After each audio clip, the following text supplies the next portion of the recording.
funny in that movie, but I wanted to try to.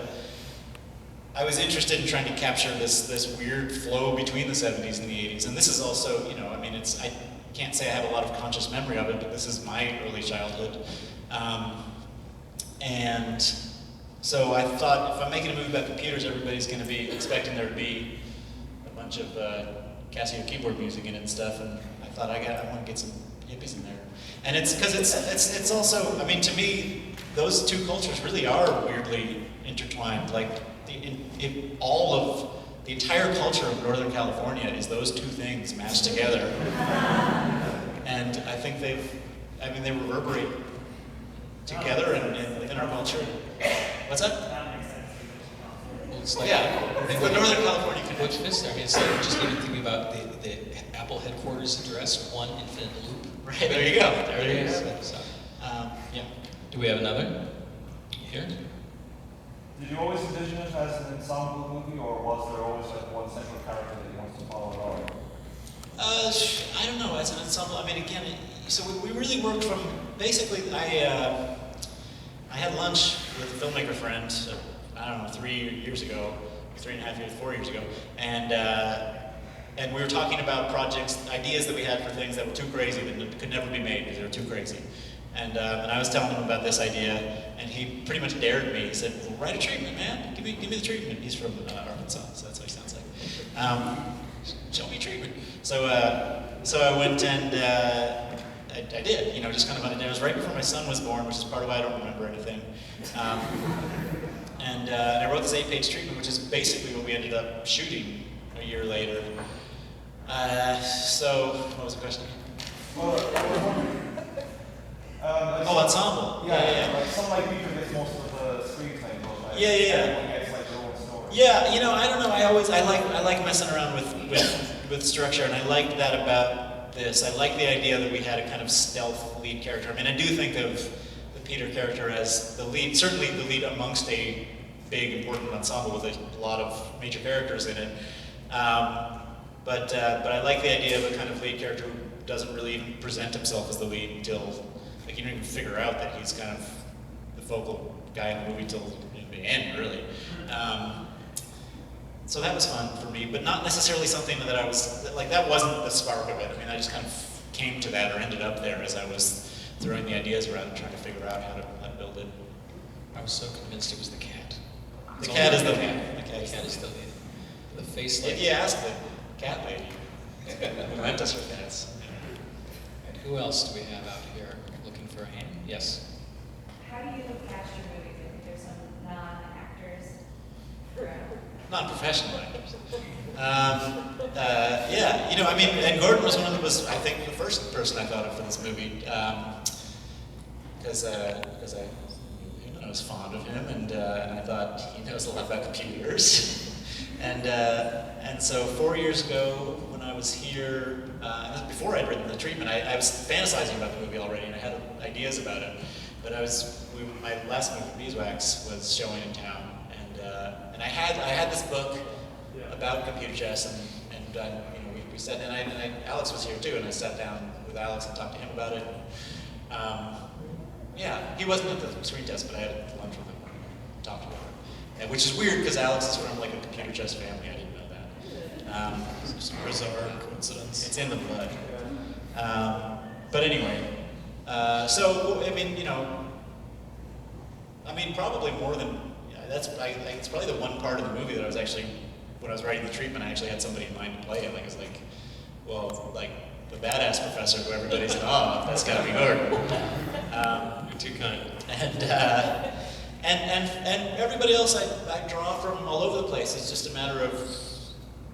It's the way I've cast all my movies is just try to keep my ear to the ground and you try to meet people you think will feel right when we're, and there are some people I can plug in. I mean, there's some people I had idea, like Miles Page, who plays Papa George.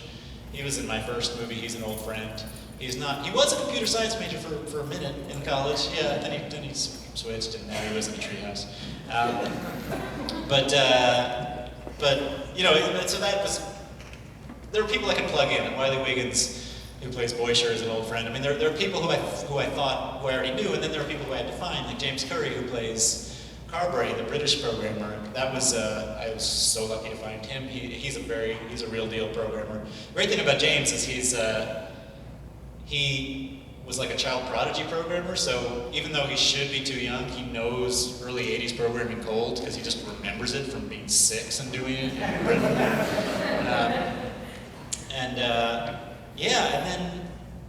And then a lot of the encounter group people, for them, you know, I tended to want non-professionals for most of the programmer parts because I feel like I know how to get a different kind of performance out of non-professionals, which I liked and made sense for me for these computer folks. For the encounter group folks, though, I knew I wanted like real dyed-in-the-wool actors, because I think encounter group people and actors are 6 of one, half dozen of the other.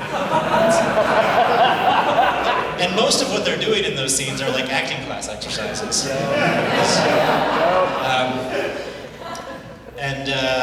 And I just knew it was going to be a different style. I wanted to have fun with those different modes of performance. And I love those actors, and those certainly are several of, you know, the hardest working and most beloved actors in Austin. Certainly Chris Dubak has been in almost every movie made in Austin in the last 10 years, and he's hilarious in all of them.